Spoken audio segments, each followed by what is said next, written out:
À tous les jours, je reçois énormément de messages de jeunes qui me demandent comment gagner plus d'argent.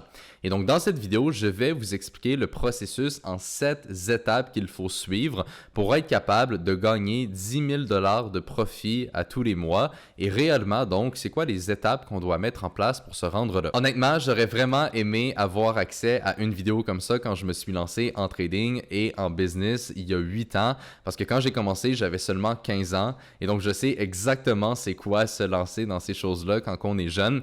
Et malheureusement, durant mon parcours, eh bien, j'ai fait beaucoup d'erreurs parce que je n'avais pas de mentor dans mes débuts et j'avais personne qui pouvait réellement m'aider donc à savoir qu'est-ce que je devais faire. Et l'objectif de cette vidéo, c'est justement de vous expliquer exactement ce que vous devez faire et ça va énormément faciliter votre parcours et vous aider à réussir. Même si vous êtes un petit peu plus vieux, vous pouvez quand même écouter cette vidéo parce que c'est des étapes qui vont aussi pouvoir s'appliquer à votre situation et qui vont donc quand même vous aider à atteindre le succès que vous aimeriez avoir. Donc sans plus tarder, commençons directement. La première étape du processus qui est vraiment essentielle, c'est d'oublier tout ce que vous pensez savoir par rapport à l'argent et comment réussir dans votre vie. Et la raison pourquoi c'est super important de commencer avec ça, c'est tout simplement parce que quand on est jeune, on évolue dans un monde qui est assez fermé. C'est-à-dire qu'on va à l'école, on revient chez nos parents, on fait ses devoirs, on joue à des jeux vidéo, on voit ses amis et on répète cette routine-là pendant des années et des années. Et donc, réellement, les seules sources d'informations qu'on a quand on est plus jeune, eh bien souvent, c'est nos parents et nos enseignants à l'école.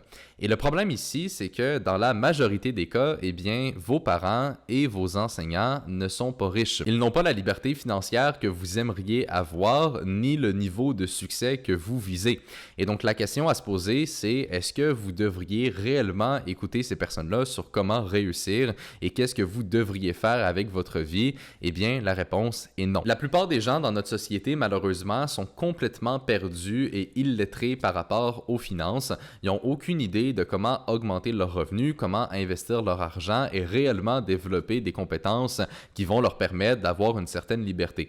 Et c'est pour ça que c'est super important de vraiment se dissocier le plus possible des croyances limitantes qui sont dans notre société par rapport à l'argent. Surtout ici au Québec, malheureusement, l'argent c'est encore très tabou et c'est pour ça que c'est donc important de prendre un pas de recul par rapport à ça et réellement donc de commencer à écouter seulement les personnes qui ont les résultats que vous voulez avoir et qui ont déjà atteint un certain niveau de succès. Et quand je dis de ne pas écouter vos enseignants ou vos parents, c'est pas que c'est des mauvaises personnes, mais littéralement, s'ils n'ont pas la liberté financière que vous voulez avoir, eh bien, ces personnes-là n'ont tout simplement pas les connaissances et l'expérience nécessaires pour vous aider dans ce parcours-là. Et donc, c'est pour ça que c'est important de ne pas écouter les gens qui vont tout simplement vous donner des conseils un peu inutiles et de vraiment se concentrer uniquement sur les personnes donc qui ont déjà les résultats que vous voulez. Bon, maintenant que ça c'est dit, on peut passer à la deuxième étape du processus qui va donc être de développer un état d'esprit qui va vous aider à réussir.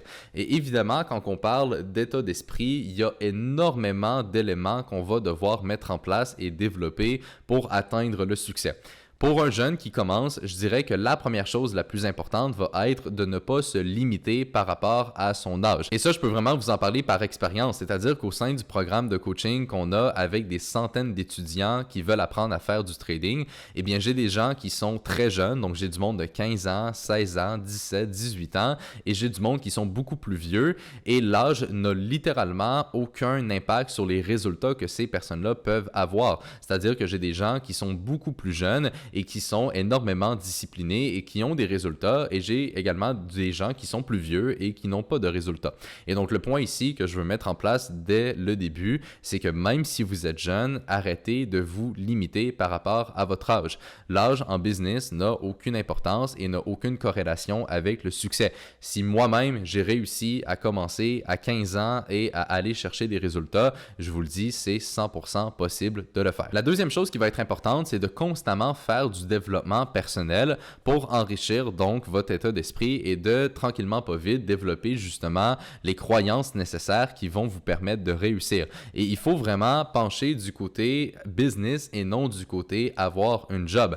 Et donc ça, c'est vraiment l'un des points les plus importants. Si vous regardez n'importe quel jeune que vous pouvez trouver par exemple sur Internet qui a déjà du succès début vingtaine par exemple, et bien souvent ces personnes-là, c'est pas des gens qui ont un emploi classique, c'est des gens qui ont des business ou qui ont développé des compétences à haut revenu et qui leur permettent donc d'avoir une liberté financière. Et si vous avez également comme objectif de réussir quand vous êtes relativement jeune et de ne pas attendre à 60 ans avant d'avoir un peu de liberté, eh bien il faut faire donc ce que ces personnes-là ont déjà fait pour avoir du succès. Et comme j'ai dit, dans la grande majorité des cas, ça va passer par développer des business ou des compétences à haut revenu et non le fait d'aller à l'école et d'avoir une job un peu classique. Juste pour être clair également, je ne suis pas en train de juger les personnes qui ont un emploi. C'est quelque chose de très normal et de très bien même dans la société. On ne pourrait pas tous être entrepreneurs, mais ici je m'adresse donc uniquement aux jeunes qui veulent vraiment avoir du succès et qui veulent gagner beaucoup d'argent. Si vraiment c'est votre objectif, eh bien ça ne va pas se faire au travers d'un emploi classique. Vous allez devoir développer des entreprises. Et le dernier point ici que je veux mentionner, qu'on doit absolument développer dans son état d'esprit, c'est de tout simplement changer sa perspective par rapport à l'argent. Parce qu'encore une fois, si par exemple vous êtes jeune et que vous travaillez seulement un jour durant la fin de semaine parce que tout le reste du temps vous êtes à l'école, eh bien pour vous peut-être que 500 $ ou 1000 $, c'est beaucoup d'argent. Alors que dans le vrai monde, où est-ce qu'on parle de business et de plus gros chiffres, eh bien 500 $, c'est absolument rien. Et donc, c'est super important de tranquillement pas vite changer sa perspective par rapport à l'argent. Parce que si vous pensez que 5000 $ par mois, c'est déjà un bon revenu, eh bien vous allez vous limiter et ça va littéralement vous bloquer donc à aller chercher des résultats qui sont beaucoup plus intéressants. Et selon moi, aujourd'hui, en 2023, pour gagner beaucoup d'argent et vraiment avoir un minimum de liberté, je dirais qu'il faut faire au moins 10 000 $ par mois et ça, c'est vraiment le seuil minimum qu'on doit viser. Donc maintenant qu'on a pris un peu de recul sur ce que la société nous transmet comme information par rapport à l'argent et qu'on commence à développer un meilleur état d'esprit avec des croyances qui vont vous pousser à réussir, la troisième étape du processus va être de développer une première source de revenus. Maintenant, encore une fois, je m'adresse ici aux jeunes. Donc, si vous êtes à l'école, eh bien, évidemment, la première chose que vous allez devoir faire, c'est essayer de vous trouver un emploi. Donc, par exemple, travailler les soirs de semaine ou la fin de semaine pour commencer à gagner un peu d'argent. C'est une étape qui est super importante parce que si vous tombez, par exemple, sur une opportunité et que vous n'avez pas d'argent de côté pour la saisir, eh bien, vous allez peut-être passer à côté de quelque chose qui pourrait réellement changer votre vie et vous apporter beaucoup plus de résultats. Et donc, c'est pour ça que même quand on est jeune et même si on ne peut pas travailler énormément d'heures parce qu'on est encore à l'école, c'est super important de commencer à développer une première source de revenus. Et l'objectif de cette première source de revenus va être qu'elle ne prend pas beaucoup de temps et qu'elle peut quand même vous apporter beaucoup d'argent et aussi qui va permettre de développer des compétences qui par la suite vont vous aider à réussir. Selon moi, il y a vraiment deux types de travail étudiant qui sont super intéressants et qui vont pouvoir vous permettre de commencer à gagner beaucoup plus d'argent sans devoir travailler des heures et des heures. Donc, le premier, c'est être serveur dans un restaurant haut de gamme. Donc, si par exemple, vous êtes serveur dans un très beau restaurant, eh bien, vous avez juste à travailler le vendredi soir et le samedi soir. Et en faisant donc très peu d'heures, vous allez quand même réussir à gagner beaucoup d'argent et avoir un revenu qui est très intéressant, surtout pour quelqu'un qui est plus jeune et qui n'a pas beaucoup de dépenses parce que, par exemple, vous êtes encore chez vos parents. Donc, c'est un travail qui est super intéressant parce que ça prend pas beaucoup de temps. Vous allez pouvoir faire quand même beaucoup d'argent et ça va surtout développer vos compétences sociales. Parce qu'évidemment, quand on a une business et quand on a des clients, eh bien, c'est super important donc d'être à l'aise socialement. Et le fait d'être serveur, de tout le temps parler à plein de personnes et de devoir un peu charmer ses clients pour avoir du type, eh bien, c'est quelque chose qui va énormément vous aider par la suite à à réussir avec une business. Le deuxième emploi étudiant qui peut être super intéressant, c'est d'être vendeur. Bon, évidemment, vendeur, c'est quelque chose de très large comme terme, mais par exemple, vous pourriez être vendeur dans un magasin de vêtements haut de gamme ou de vendre des téléphones cellulaires. C'est des choses qui peuvent être super payantes parce que vous allez être payé à la commission et donc ça va vraiment être basé sur votre performance. Et en général, le fait d'être capable de vendre un produit, c'est quelque chose qui est super important dans n'importe quel type d'entreprise et donc c'est aussi quelque chose qui va bien vous former et ne pas prendre énormément de temps puisque vous êtes payé à la performance. Et donc si par exemple vous travaillez dans un centre d'achat qui est très achalandé, eh bien vous allez être en mesure de faire beaucoup de ventes et donc d'avoir un taux horaire qui est super intéressant. Donc ça, selon moi, c'est vraiment les deux premières jobs étudiantes qui sont les plus intéressantes. Évidemment, il y en existe d'autres, mais je pense que c'est vraiment le plus optimal pour commencer. Et au début, comme j'ai dit, le but, c'est juste de générer une première source de revenus en mettant le moins de temps possible dans ces travails-là. Ça sert à rien d'aller trouver un emploi, par exemple, dans une épicerie où ce que vous faites pas grand-chose, vous n'êtes pas payé beaucoup et vous développez aucune compétence qui vont vraiment vous aider. Donc, le fait de bien choisir sa première source de revenus, c'est vraiment quelque chose qui est essentiel. Et le dernier point que je voulais mentionner par rapport à ça, c'est qu'il n'y a rien de mal à commencer avec un emploi. Comme j'ai dit au début, quand vous allez vouloir atteindre un plus gros niveau de revenus, et c'est ça qu'on va parler dans les prochaines minutes, eh bien, ça va demander de créer des entreprises ou de développer des compétences à haut revenu. Mais évidemment, on commence tous quelque part. Et au début, si vous n'avez pas de business ou pas de compétences à haut revenu, eh bien, avoir un emploi qui est quand même bien rémunéré, qui ne prend pas beaucoup de temps et qui va vous aider à développer ces compétences-là, c'est quelque chose de très bien. Il ne faut vraiment pas cracher sur le fait d'avoir un emploi au début. Comme j'ai dit, on commence tous quelque part et c'est vraiment parfait pour débuter quand on est jeune. Alright, donc la quatrième étape du processus est quelque chose d'assez controversé. Et j'ai vraiment longtemps hésité à me prononcer là-dessus parce que je ne sais pas si c'était une bonne idée de donner mon opinion publiquement sur ce sujet-là, mais j'ai quand même pris la décision de me prononcer là-dessus dans cette vidéo parce que je pense vraiment que c'est quelque chose qui va pouvoir vous aider à réussir. Et donc ce quatrième point est tout simplement le fait que si vous avez comme ambition de réussir en trading, en business, en immobilier ou n'importe quoi qui touche un peu plus le monde entrepreneuriat, je pense que de rester à l'école n'est vraiment pas la meilleure option. Je vais expliquer mon opinion en détail parce que je veux vraiment pas que ça sonne comme étant un discours de décrochage scolaire. C'est vraiment pas ça l'idée. Donc, premièrement, si vous ne savez pas ce que vous voulez faire dans votre vie et que vous n'avez pas un plan précis, eh bien, évidemment, restez à l'école et prenez le temps de réfléchir à ce que vous voulez vraiment. La même chose également pour les gens qui veulent avoir un travail précis qui nécessite d'avoir des études. Donc, par exemple, si vous voulez être médecin, avocat, ingénieur, eh bien, évidemment, il faut rester à l'école, aller chercher son diplôme et commencer à travailler par la suite dans son domaine. Donc ici, je m'adresse vraiment uniquement aux personnes qui veulent être entrepreneurs ou avoir des business, mais réellement, donc, je pense pas que c'est la meilleure solution de rester à l'école. Moi-même, j'ai fait mon secondaire, j'ai fait mon cégep et je peux vous le dire, c'est pas des choses qui m'ont apporté énormément de points positifs pour m'aider par la suite à développer mes entreprises. Tu sais, c'est pas négatif, mais tout le temps qu'on passe à l'école, eh bien, c'est du temps que vous pourriez passer avec un mentor, avec un coach, donc quelqu'un qui a déjà atteint les résultats que vous voulez et de tout simplement travailler pour déjà économiser de l'argent que vous allez par la suite pouvoir réinvestir. Donc très honnêtement, je pense pas que l'école c'est vraiment optimisé pour ce type de parcours. Le système scolaire a été construit pour former des travailleurs et non pour former des entrepreneurs. Et donc c'est pour ça que c'est super important de déjà avoir une bonne idée de ce qu'on veut faire dans sa vie et de par la suite prendre le chemin le plus adéquat par rapport à ça. Bon, maintenant que ça c'est dit, la cinquième étape du processus va être de développer, comme j'ai mentionné, une compétence à haut revenu.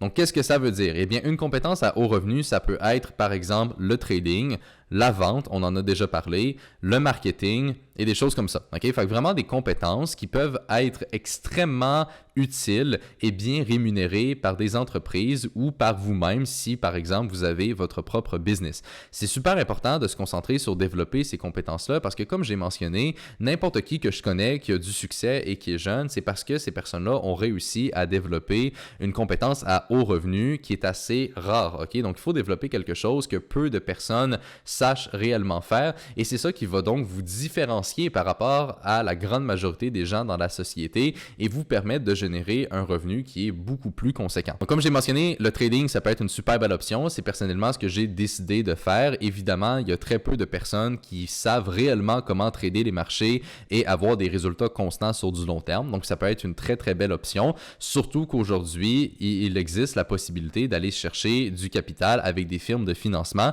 qui vont pouvoir justement accélérer votre parcours en tant que trader. Donc, ça, c'est numéro 1. Deuxièmement, vendeur, comme j'ai mentionné, c'est quelque chose qui est extrêmement payant. Je connais des gens qui font des centaines de milliers de dollars par année en étant vendeur pour des entreprises ou en ayant leur propre business et en faisant de la vente directe. C'est vraiment une compétence qui vaut de l'or et qui est super importante à développer. Même chose pour le marketing. Donc, les deux sont un peu reliés, veut pas, même si c'est quand même des compétences différentes. Mais quand vous savez donc comment vous vendre et comment vous exposer, par exemple, sur les réseaux sociaux, aujourd'hui, ça passe vraiment par là. Eh bien, c'est vraiment de cette façon-là que vous allez réussir à développer une entreprise et à vendre un bien ou un service. Et il existe énormément de types d'entreprises différentes qui peuvent être intéressantes. Éventuellement, je vais même enregistrer une vidéo pour vous expliquer toutes ces entreprises-là et c'est quoi vraiment ces opportunités-là que vous pouvez lancer. Ça va sortir prochainement sur la chaîne. Mais donc, vous allez devoir prendre le temps de développer peu importe quelle compétence qui vous rejoint le plus possible parce que c'est vraiment donc ce qui va vous différencier que la plupart des gens et qui va vous permettre d'aller chercher un gros revenu. Et donc, quelqu'un qui suit ce processus-là maintenant devrait se retrouver dans une situation où ce qui a un travail qui est déjà quand même assez payant. Donc, comme j'ai dit, ça peut être vendre des téléphones cellulaires, ça peut être vendre des voitures, vendre des électroménagers. Bref, il y a plusieurs métiers de vente qui peuvent faire entre 100 000 et 200 000 dollars par année sans trop de difficultés. Et donc, une fois qu'on a cette première source de revenus qui va vraiment être juste un effet de levier, bien, comme j'ai dit, pendant qu'on travaille à cet endroit-là, on doit passer tout son temps libre à apprendre une compétence à haut revenu. Donc, par exemple, le trading. Et par la suite, eh bien, tout l'argent qu'on fait avec notre première source de revenus, on doit l'économiser et la réinvestir dans soi-même pour développer une compétence donc le plus rapidement possible et vraiment multiplier son revenu. Parce qu'au final, ce que vous devez comprendre, c'est que ici, on parle vraiment d'effet de levier, dans le sens que vous n'allez pas réussir à être libre financièrement en juste travaillant de plus en plus et en mettant énormément d'heures dans un emploi. Comme j'ai mentionné, avoir un travail au début, c'est bien, mais c'est vraiment juste un levier pour être capable d'avoir sa première source de revenus et d'avoir de l'argent de côté qu'on va pouvoir par la suite réinvestir et vraiment faire augmenter son capital et ses compétences le plus possible. Et c'est ça qui va faire toute la différence. Et donc, une fois qu'on est dans une situation comme ça, eh bien, la 6e étape du processus va être de couper toutes les distractions. Des distractions, il y en existe plein. Ça peut être vos amis qui vous demandent de sortir avec eux au bar, ça peut être les jeux vidéo, ça peut être les filles, ça peut être les drogues. Bref, il existe énormément de choses qu'on va devoir se séparer totalement. Parce que là, vous allez être dans une période de votre vie où vous allez vraiment bâtir la fondation de votre succès pour atteindre votre premier 10 000 $ à tous les mois. Et donc, c'est une période qui est extrêmement importante. Et si vous êtes constamment distrait et que vous n'arrivez pas à vraiment tomber dans un état de flow qu'on appelle, donc de vraiment être productif et d'avancer rapidement vers vos objectifs, eh bien, ça va prendre beaucoup plus de temps et ça pourrait même ne pas fonctionner. Donc, c'est super important de un peu, encore une fois, se dissocier de la société et vraiment de s'isoler dans son propre environnement. C'est vraiment ça qui va vous permettre d'avancer beaucoup plus rapidement vers vos objectifs. Et je vous dis pas de faire ça durant toute votre vie, mais c'est super important d'avoir une période où ce qu'on fait ça pour réellement avancer et progresser vers où est-ce qu'on veut aller. J'ai moi-même eu quelques périodes comme ça dans ma vie et à chaque fois que j'ai passé au travers de l'une de ces périodes de focus à 100%, j'ai tout le temps réussi à énormément augmenter mon revenu et c'est ça qui fait qu'aujourd'hui, eh bien, je suis libre financièrement à seulement 22 ans. Et donc, la dernière étape du processus va être la constance parce que là, vous allez être dans une situation où vous avez déjà un bon revenu avec votre premier emploi. Vous n'avez aucune distraction pour déloger votre focus et vous êtes en même temps en train d'apprendre une compétence à haut revenu. Et si réellement vous arrivez à être constant durant ce processus-là, je dirais qu'en moyenne, dans les 3 à 6 prochains mois, eh bien, vous allez être capable d'atteindre votre premier 10 000 $ de revenus par mois et même de profit parce qu'au final, c'est vraiment ça qui est important et par la suite de continuer d'évoluer à partir de ce moment-là. Le processus que je viens de vous expliquer est donc exactement ce que moi-même j'ai suivi pour me rendre où ce que j'en suis aujourd'hui et il y a certains points que vous avez entendus qui sont probablement assez différents de tout ce que vous vous êtes fait dire jusqu'à présent Et c'est normal parce que si vous voulez avoir des résultats différents que la plupart des gens, eh bien, vous devez mettre en place des actions qui sont elles-mêmes différentes que ce que les gens vont faire en général. J'espère vraiment que vous avez apprécié cette vidéo-là, un petit peu plus longue que d'habitude, mais c'est une vidéo qui est super importante. Comme j'ai dit, j'aurais énormément aimé avoir une vidéo comme ça dans mes débuts. Ça m'aurait tout simplement aidé à savoir exactement qu'est-ce que je devais faire et quoi je devais développer pour me rendre donc où ce que j'en suis aujourd'hui. Et au lieu de me prendre des années, eh bien, ça m'aurait probablement pris beaucoup moins de temps que ça. Donc, j'espère vraiment que vous l'avez apprécié. Si oui, mettez-y un like, j'apprécierais beaucoup et assurez-vous de la partager avec des gens autour de vous à qui vous pensez que ça pourrait les bénéficier. Et là-dessus, je vais tout simplement vous retrouver dans la prochaine vidéo.